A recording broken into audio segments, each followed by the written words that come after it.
ನಿಮ್ಮ ಆತ್ಮಗಳನ್ನು ದೇವರ ಮಕ್ಕಳಾಗುವಂತೆ ವಾಕ್ಯದಲ್ಲಿ ಬಲಪಡಿಸುವ ಅನುದಿನದ ಧ್ಯಾನ ಆಗಸ್ಟ್ 20. ಎಲೆನ್ ಜಿ ವೈಟ್ ರವರ sons and daughters of god ಎಂಬ ಪುಸ್ತಕದ 233ನೇ ಪುಟ. ಶೀರ್ಷಿಕೆ: ತಂದೆಯ ಹತ್ತಿರ ಹೋಗುವುದಕ್ಕೆ ಕ್ರಿಸ್ತನು ಮಾತ್ರ ನಮ್ಮ ಪ್ರವೇಶವಾಗಿದ್ದಾನೆ. ಈ ದಿನದ ಸತ್ಯವೇದದ ವಾಕ್ಯ: ಆದ ಕಾರಣ ಆತನು ತನ್ನ ಮೂಲಕ ದೇವರ ಬಳಿಗೆ ಬರುವವರನ್ನು ಸಂಪೂರ್ಣವಾಗಿ ರಕ್ಷಿಸುವುದಕ್ಕೆ ಶಕ್ತನಾಗಿದ್ದಾನೆ. ಅವರಿಗೋಸ್ಕರ ವಿಜ್ಞಾಪನೆ ಮಾಡುವುದಕ್ಕೆ ಯಾವಾಗಲೂ ಬದುಕುವವನಾಗಿದ್ದಾನೆ. ಇಬ್ರಿಯರಿಗೆ 7ನೇ ಅಧ್ಯಾಯ 25ನೇ ವಚನ. ದೇವರು ಹೇಗೆ ಮಾನವರೊಂದಿಗೆ ಒಂದಾಗುತ್ತಾನೆ? ದೇವರ ಕ್ಷಮಿಸುವ ಪ್ರೀತಿ ಮತ್ತು ಮನುಷ್ಯನ ನಡುವೆ ಮಧ್ಯ ಪ್ರವೇಶಿಸುವ ಎಲ್ಲವನ್ನೂ ಪಕ್ಕಕ್ಕಿಟ್ಟ ಯೇಸು ಕ್ರಿಸ್ತನ ಕೆಲಸ ಮತ್ತು ಅರ್ಹತೆಯ ಮೂಲಕ ಮಾತ್ರ ಅದು ಸಾಧ್ಯ. ಮನುಷ್ಯನು ಉಲ್ಲಂಘಿಸಿದ ದೇವರ ಆಜ್ಞೆಗಳನ್ನು ಬಿದ್ದು ಹೋದ ಪಾಪಿಯನ್ನು ಮೇಲೆತ್ತಲೆಂದು ಬದಲಿಸಲಾಗಿಲ್ಲ, ಆದರೆ ಯೆಹೋವನ ಗುಣಸ್ವಭಾವದ ಪ್ರತಿರೂಪವಾಗಿ ಆಜ್ಞೆಗಳು ಪ್ರಕಟವಾಗಿದೆ ಮತ್ತು ಅದು ಆತನ ಪರಿಶುದ್ಧ ಚಿತ್ತದ ಸಾಕ್ಷಿಯಾಗಿ ಪ್ರಕಟವಾಗಿದೆ. ಅದು ಯೇಸುಕ್ರಿಸ್ತನ ಜೀವನ ಮತ್ತು ಗುಣಸ್ವಭಾವದಲ್ಲಿ ಉನ್ನತೀಕರಿಸಲ್ಪಟ್ಟಿದೆ.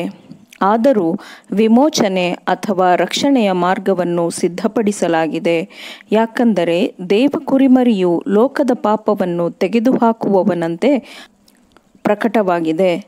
ಯೇಸು ಪಾಪಿಯ ಸ್ಥಾನದಲ್ಲಿ ನಿಲ್ಲುತ್ತಾನೆ. ಪಾಪಿಯ ಪಾಪ ಅಪರಾಧವನ್ನು ಆತನು ತನ್ನ ಮೇಲೆ ತೆಗೆದುಕೊಳ್ಳುತ್ತಾನೆ. ಪಾಪಿಯ ಬದಲಿ ಮತ್ತು ಜಾಮೀನುದಾರನನ್ನು ನೋಡುವಾಗ ಯೆಹೋವನು ನ್ಯಾಯವಂತನಾಗಿರಬಹುದು, ಜೊತೆಗೆ ಯೇಸುವನ್ನು ನಂಬುವವನನ್ನು ಸಮರ್ಥಿಸುವವನಾಗಿರಬಹುದು. ಕ್ರಿಸ್ತನನ್ನು ತನ್ನ ನೀತಿವಂತಿಕೆಯೆಂದು, ತನ್ನ ಏಕಮಾತ್ರ ನಿರೀಕ್ಷೆಯೆಂದು ಸ್ವೀಕರಿಸುವವನಿಗೆ ಕ್ಷಮೆಯನ್ನು ದಯಪಾಲಿಸಲಾಗುತ್ತದೆ, ಯಾಕಂದರೆ ಕ್ರಿಸ್ತನಲ್ಲಿದ್ದ ದೇವರು ಲೋಕವನ್ನು ತನ್ನೊಂದಿಗೆ ಒಂದಾಗಿಸುತ್ತಾನೆ. ದೇವರಾಜ್ಞೆಯಿಂದ ಅನುಮೋದಿಸಲ್ಪಟ್ಟ ಕ್ರಿಸ್ತನ ನ್ಯಾಯ, ಸತ್ಯ ಮತ್ತು ಪರಿಶುದ್ಧತೆ ಇವುಗಳು ಪಶ್ಚಾತ್ತಾಪ ಪಡುವ ನಂಬುವ ಪಾಪಿಗಳಿಗೆ ಕೃಪೆಯನ್ನು, ಕರುಣೆಯನ್ನು ತಿಳಿಸುವ ಮಾರ್ಗವನ್ನು ರೂಪಿಸುತ್ತದೆ.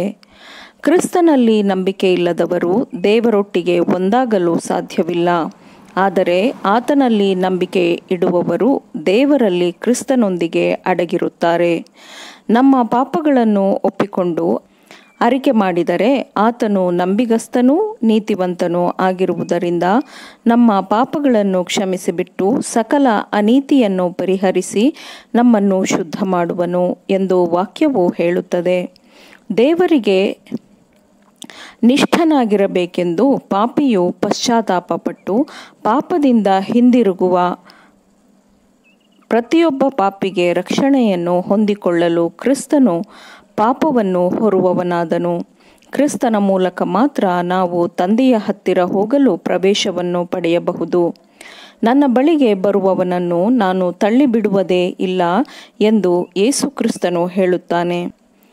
ಪಾಪಿಯ ಪಾಪಗಳನ್ನು ಕ್ರಿಸ್ತನು ತನ್ನ ಮೇಲೆ ತೆಗೆದುಕೊಂಡು ತನ್ನ ನೀತಿವಂತಿಕೆಯನ್ನು ಪಾಪಿಗೆ ದಯಪಾಲಿಸುತ್ತಾನೆ ಮತ್ತು ಆತನ ಮಾನಸಾಂತರದ ಕೃಪೆಯು ಪಾಪಿಯು ದೇವದೂತರೊಂದಿಗೂ ದೇವರೊಂದಿಗೂ ಸಂಪರ್ಕ ಬೆಳೆಸಿಕೊಳ್ಳಲು ಸಮರ್ಥನಾಗುವಂತೆ ಮಾಡುತ್ತದೆ. ಆಮೇನ್. ದೇವರ ವಾಕ್ಯಗಳನ್ನು ಶ್ರದ್ಧೆಯಿಂದ ಆಲಿಸುವವರು, ಪಾಲಿಸುವವರು ಆಗಬೇಕೆಂದು ನಿಮ್ಮನ್ನು ಉತ್ತೇಜಿಸುತ್ತೇನೆ. ಪರಿಶುದ್ಧಾತ್ಮನ ಸಹಾಯದಿಂದ ಆಲಿಸಿದ ನಿಮ್ಮೆಲ್ಲರಿಗೂ ಧನ್ಯವಾದಗಳು. ಮತ್ತೆ ದೈನಂದಿನ ಧ್ಯಾನಕ್ಕಾಗಿ ನಾಳೆ ಸಂಧಿಸೋಣ. ಆಮೇನ್.